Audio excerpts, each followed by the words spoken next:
प्रिय विद्यार्थियों, हिंदी व्याख्यानमाला में आप सभी का एक बार पुनः स्वागत है। आज की इस व्याख्यानमाला का मुख्य विषय है रीतिकाल के सुप्रसिद्ध वीर कवि भूषण, उनका जीवन परिचय और रचना संसार।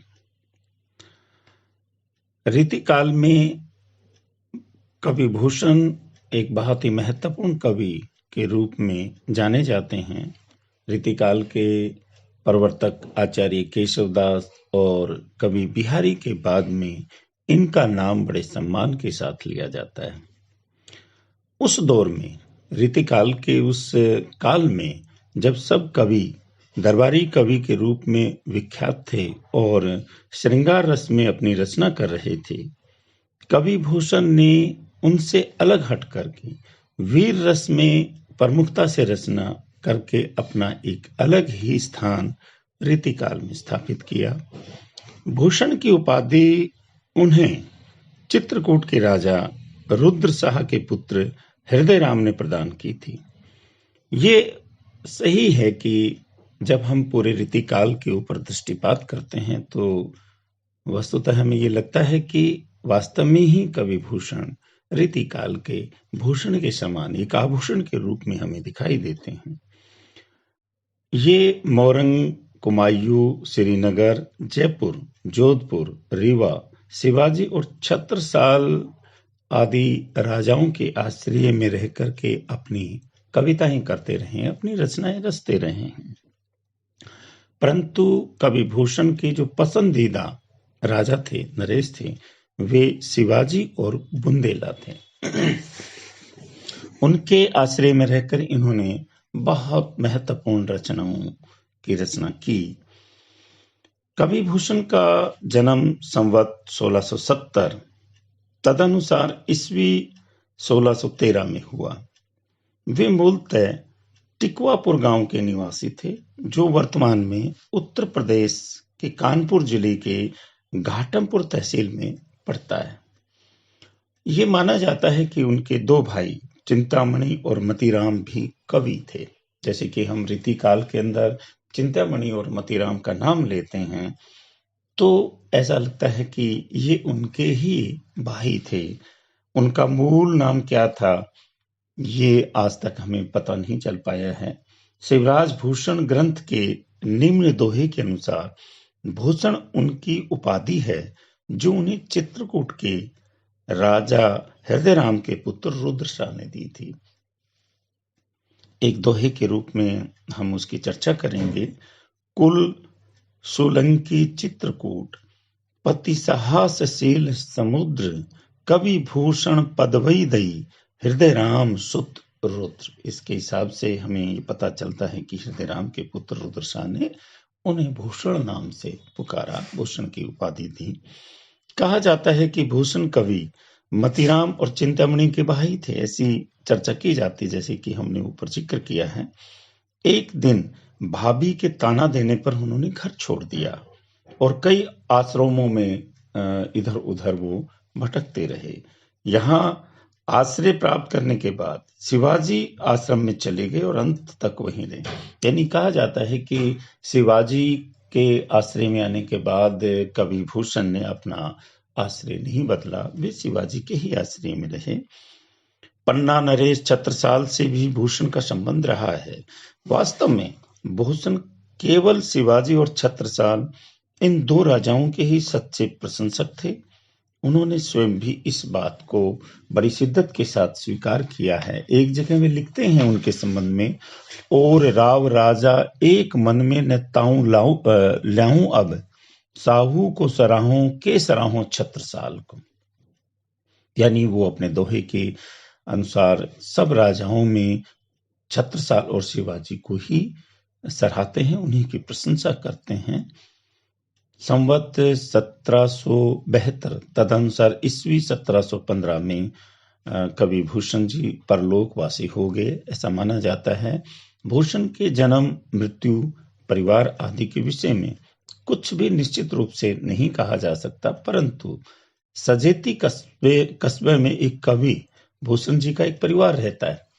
सजेती जो कस्बा है उसमें ये माना जाता है कि एक परिवार ऐसा है जो अपने आप को उनका वंशज बतलाता है। वो इस बात का दावा करता है कि वे कवि भूषण जी के वंशज हैं। वह उनके पूर्वज अंग्रेजों के शासनकाल में टिकवापुर गांव को छोड़कर यहाँ आकर बस गए थे। आज से के संदर्भ में हम देखें तो इस प्रकार का एक परिवार इस भूषण जी के वंशज होने का दावा करता है। आज भी उनकी जमीनें टिकवापुर गांव में पड़ती हैं। कवि भूषण की बाद की पीढ़ी का सती माता का एक मंदिर टिकवापुर में बना है, जिसे ये परिवार अपनी कुल देवी मानता है। वह हर छोटे मोटे त्योहार में उनकी पूजा अर्चना करता है। इस तरह से आज के संदर्भ में देखें तो टिकवापुर में उनकी जमीनें मानी जाती हैं और सजेती कस्बे में उनके वंशज रहते हैं।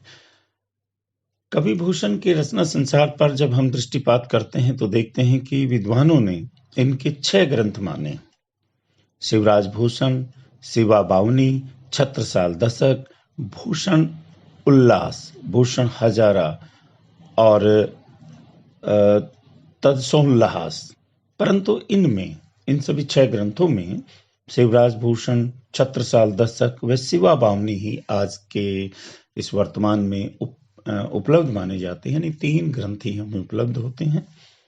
शिवराज भूषण में अलंकार, छत्रसाल दशक में छत्रसाल बुंदेला के पराक्रम, दानशीलता व शिवा बावनी में शिवाजी के गुणों का वर्णन किया जाता है। तो इस प्रकार से हम देखते हैं कि 2 जो इनके ग्रंथ हैं वो छत्रसाल और शिवाजी के पराक्रम, वीरता और उनके अन्य जो विशेषताएं हैं उनसे संबंधित हैं, और शिवराज भूषण में जो अलंकार शास्त्र से संबंधित है या रीति से संबंधित हैं। शिवराज भूषण एक विशालकाय ग्रंथ है जिसमें 385 पद हैं। शिवा बावनी में 52 कवियों में शिवाजी के शौर्य, 52 कवित हैं। ये कवितों में शिवाजी के शौर्य, पराक्रम आदि का ओजपूर्ण वर्णन है। बड़े ही वीरता पूर्वक ओजस्वी वाणी में शिवाजी के पराक्रम को, उनकी वीरता को दर्शाया है। छत्रसाल दशक में केवल 10 कवितों के अंदर बुंदेला की वीर छत्रसाल के शौर्य का वर्णन किया गया है। इनकी संपूर्ण कविता, जब हम देखते हैं कि भूषण की कविता के ऊपर दृष्टिपात करते हैं तो हम पाते हैं कि इनकी संपूर्ण कविता वीर रस और ओज गुण से ओतप्रोत दिखाई देती है। और इन वीर कवितों में मुख्यतः नायक के रूप में शिवाजी हैं और खलनायक के रूप में औरंगजेब है। औरंगजेब के प्रति उनका जातीय वैमनस्य न होकर शासक के रूप में उनकी अनीतियों के विरुद्ध है। शिवराज भूषण के कुछ छंद जैसे हम जब देखते हैं तो ये पाते हैं कि इंद्र जिमी जंब पर, वाडव शुभम पर, रावण संदब पर रघुकुल राज है, पौन बरी बाहा पर, शंभु रति नाह पर, जो सहस बाह पर राम द्विजराज है, दावा दुम्र दंड पर, चिता मृग झुंड पर, भूषण वितुंड पर जैसे मृगराज हैं, तेज तम अंश पर, काहन जिमी कंस पर, त्यों मच्छेल वंश पर शेर शिवराज हैं। तो संपूर्ण रूप से जितनी भी उन्होंने शिवाजी महाराज की अपने कवित्व में, अपने पदों में, अपनी रचनाओं में उनकी वीरता का बड़े ओजस्वी पूर्ण शब्दों में वर्णन किया है।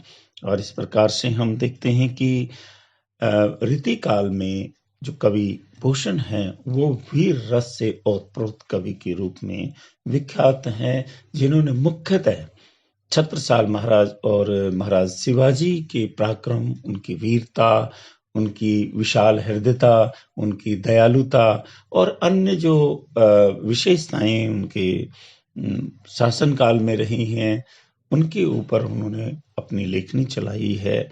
और विशेष रूप से हम यहाँ देखते हैं कि रीतिकाल में बहुत ही प्रसिद्ध कवि, एक अलग लीक से हटकर के एक कवि रहे हैं, क्योंकि जब हम संपूर्ण रीतिकाल पर दृष्टिपात करते हैं तो पाते हैं कि अन्य कवि लगभग वीर रस को छोड़ करके श्रृंगार रस में डूबे हुए कवि, ऐसी कविताएं रच रहे थे जिनमें श्रृंगारिकता थी।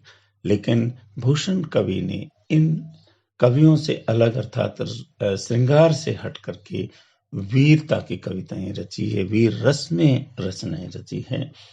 आज इतना ही। आगे हम अगले व्याख्यान में हम महाकवि भूषण की काव्य की विशेषताओं पर विस्तार से चर्चा करेंगे। धन्यवाद।